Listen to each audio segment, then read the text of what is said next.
Hey yeah everyone, welcome to Colleen's Commerce.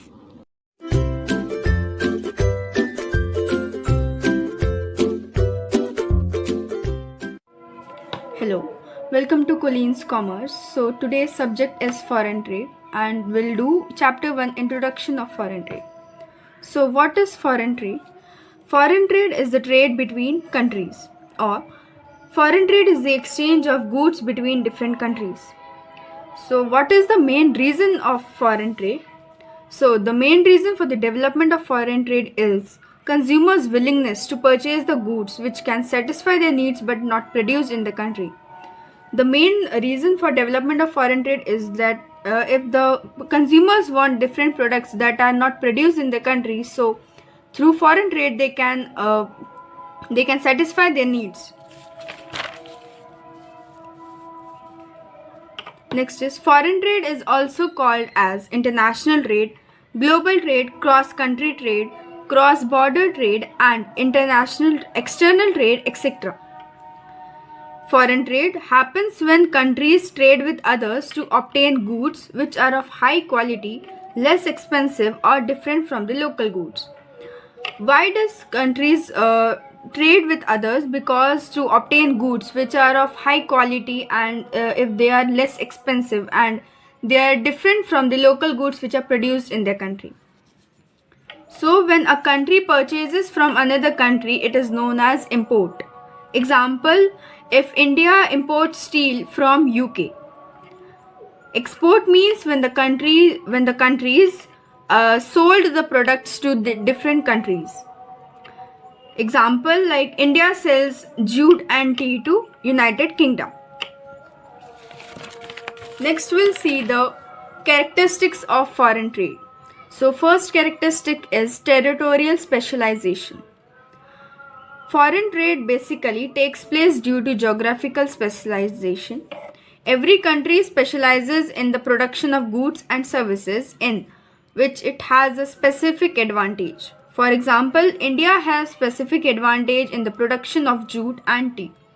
Therefore, India exports these commodities to UK and India imports steel from UK as UK can produce steel at a lower cost than India.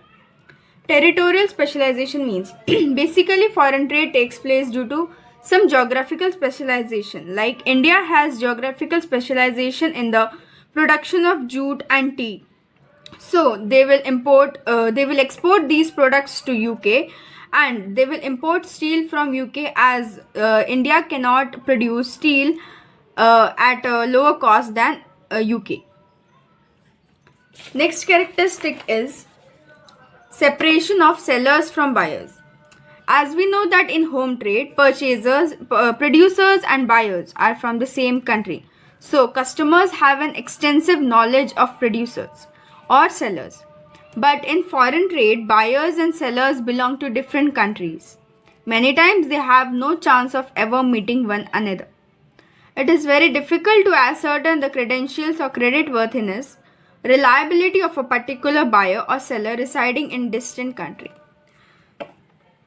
For example, like in domestic trade, the producers and buyers are from the same country, so they have the knowledge of both the producers and buyers and they can rely on their creditworthiness or the credentials. But in foreign trade, the buyers and sellers are from different countries, so they cannot ascertain the credentials or the creditworthiness of the particular buyer or seller. Next is mutually acceptable currency. The currencies of various countries are different. In this scenario, it becomes an absolute necessity to find out a mutually acceptable currency in order to either export or import goods. US dollar, also known as hard currency, is used in foreign trade as it is acceptable all over the world. As we know that the countries have different currencies, like India has rupees, then Europe has America has dollars, etc.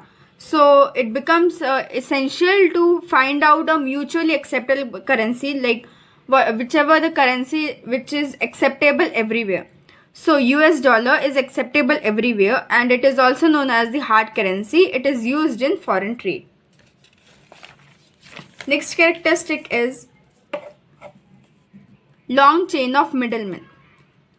The process of doing foreign trade is very lengthy and complex. The rules, regulations, and procedures involved in foreign trade are very complicated. It is almost impossible for buyers and sellers to perform all the business activities on their own. In this scenario, the services of expert middlemen such as indent houses, forwarding agents, clearing agents, etc. are very essential for smooth conduct of foreign trade. Long chain of middlemen means the process of doing foreign trade is very lengthy and complex as it includes many formalities to do. So a particular buyer or seller cannot perform all the business activities on his own. So there are the services of expert middlemen like indent houses, forwarding agents, and clearing agents. They help for smooth conduct of foreign trade. So next is international rules and regulations. Different countries have their own unique laws, rules and regulations to govern business and related activities. Firms engaged in foreign trade have to acquaint themselves with laws and regulations of various countries as they have to thoroughly follow them. See, different countries have their own unique laws. They have their own rules and regulations to govern the business and the related activities to business. So the firms engaged in foreign trade have to be familiar with the laws and regulations of various countries because they have to thoroughly follow them. Next is government controls. The governments of all countries involving in foreign trade will either export or import goods and services. In this process, the country may closely monitor and regulate the exports and imports to avoid facing problems related to foreign trade. Some of the problems faced by the governments include balance of payments, protection of local industry, monitoring and regulating the usage of precious raw materials. The governments of the countries which are involved in foreign trade, they will either import or export goods and services. In this process of foreign trade, the countries have to monitor and regulate the exports and imports to avoid problems related to foreign trade. So the problems faced by the governments include balance of payments, then protection of the local industries, monitoring and regulating the usage of precious raw materials. So next is lengthy and complex documentation. As foreign trade involves sending the products to and receiving them from different countries, it becomes mandatory for a foreign trading company to fulfill all the legal and governmental obligations related to exports and imports. In this process, many documents are required to be filled to comply with those rules and regulations. This makes the documentation process lengthy and complex. As you all know that foreign trade involves sending the goods to different countries and receiving from different countries. So it becomes mandatory for the trading company to fulfill the legal and governmental obligations. Whatever the legal and governmental obligations are there related to exports and imports, they need to fulfill them. So in this process, many documents are required to be filled to accompany those rules and regulations. So in this process, like to fulfill the obligations of legal and governmental, they have to fill certain documents which are very lengthy and complex. So that this documentation process makes the foreign trade lengthy and complex. Next point, heterogeneous markets. Consumers in various countries are different with regard to their nationality, preferences, purchasing power, culture, traditions, climate, lifestyle, etc.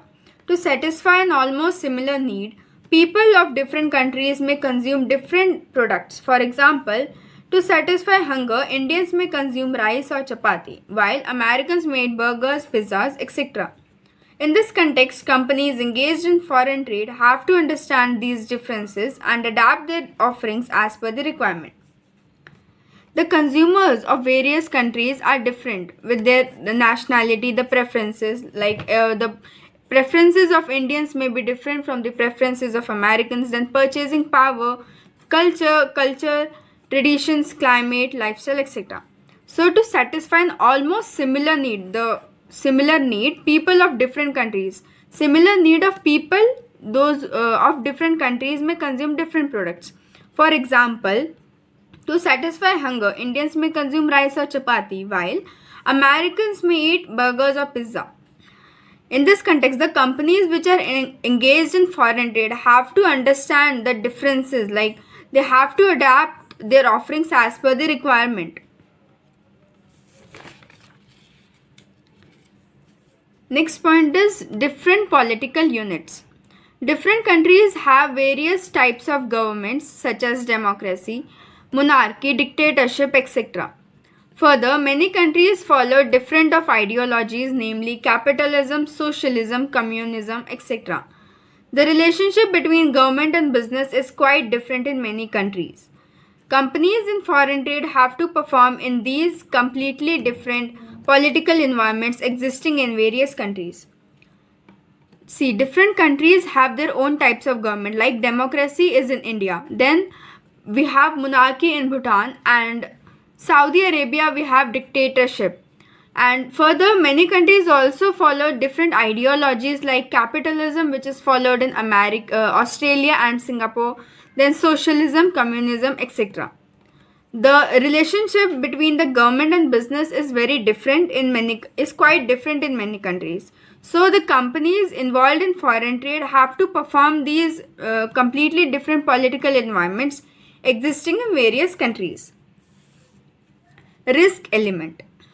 Foreign trade involves either sending or receiving goods over long distances and even across the oceans, which is very risky. Further, the credentials and credibility of a buyer or seller of another country cannot be easily ascertained. The frequent fluctuations in currency exchange rates is also a risk. As you all know that in foreign trade involves sending or receiving goods over long distances and even across the oceans. So across the oceans, which is very risky.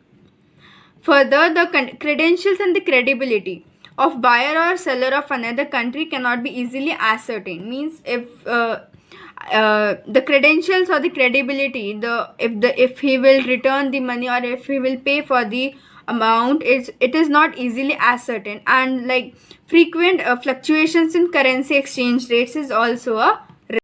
So if you like this video, please do like, share, comment, and don't forget to subscribe to our channel Colleen's Commerce, and don't forget to click the bell notifications icon for more updates, and please do follow our Instagram page which I have given in description box.